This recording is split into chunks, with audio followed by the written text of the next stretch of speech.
Hurricane Irma, massive storm bears down on Florida.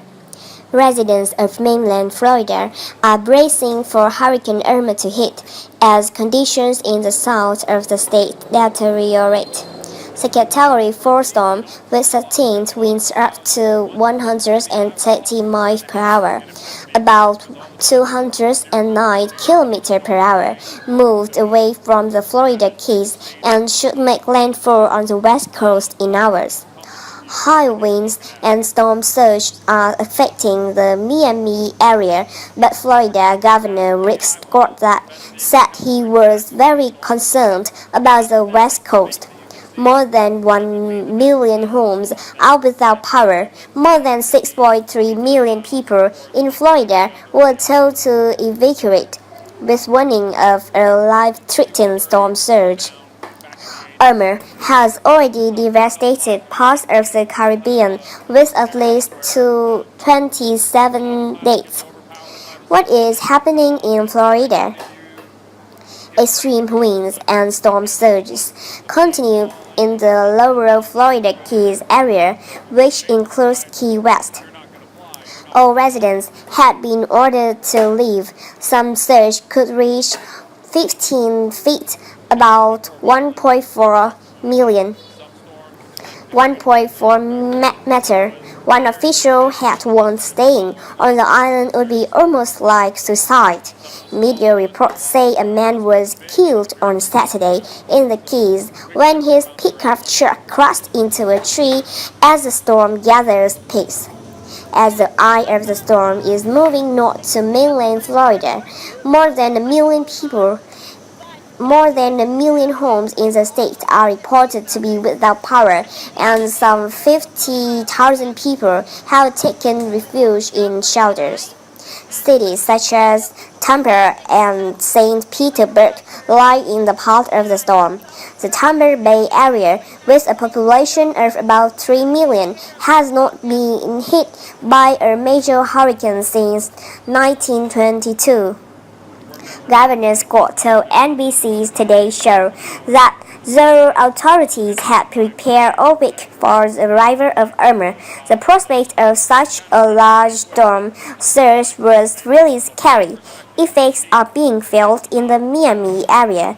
Miami Beach Police Major Richard Wren told the BBC there was flooding, including 2 to 3 feet inland, and many power lines were down. In the city of Miami, a crane collapsed onto a building under construction, CBS reported. Which other areas have already been hit?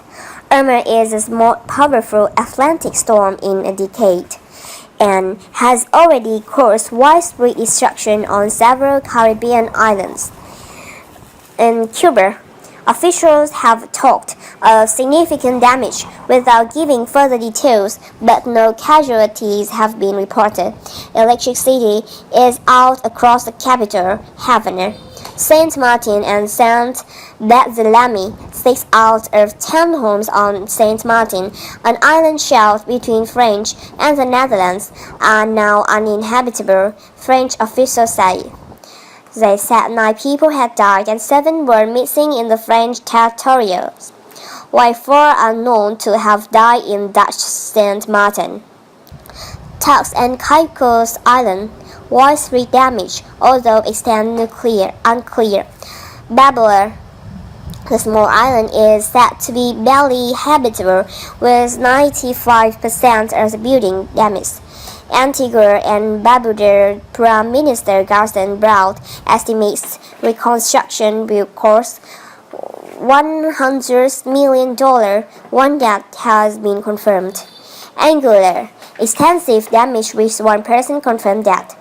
Puerto Rico, more than 6,000 residents of the U.S. territory are in shelters and many more without power.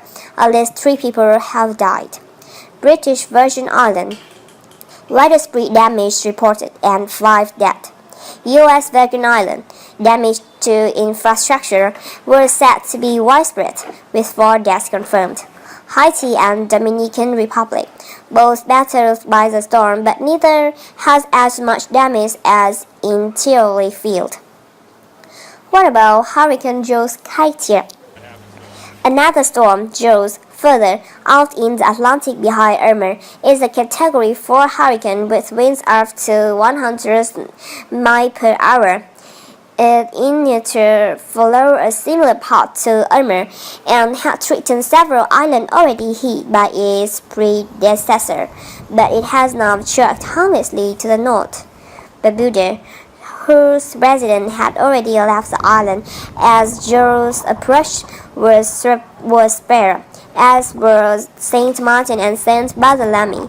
Hurricane Katia in the Gulf of Mexico, a Category 1 storm with winds up to 75 miles per hour, made landfall on the Mexican Gulf Coast in the state of Veracruz late on Friday before weakening to a tropical depression.